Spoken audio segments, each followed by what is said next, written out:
Hare Krishna family welcome to my mini blog. चलतु आज जीव सिमलार गोटे फेमस कैफे जार ना हूँ खाडू ढाबा।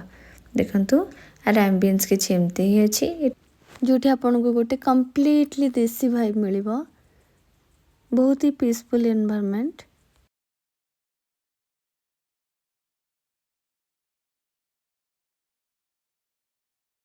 ये कैफे रु बाहर व्यू बहुत सुंदर आप ये ऑथेंटिक हिमाचली फूड खाई पारिबे जोटा कि बहुत टेस्टी। आ कहले देखी शीत दिने खरार बसिक खाइबार मजा ही किसी अलग थाए। तो आज आम सिड्डू ऑर्डर करिचु जोटा कि हिमाचल बहुत ही famous food.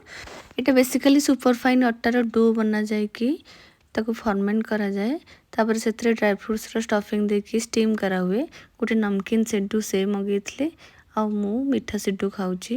डुगुरा red rice rajma ता संगे घी खाइबा बहुत ही टेस्टी थिला। तापर आमे टिके जिंजर टी पी की बाहरी पड़िलु। आपण माने जदि केबे शिमला प्लान करूचंती सियोर एठी थरे सिड्डू ट्राई करंतु बहुत बढ़िया लागिवो। Thanks for watching.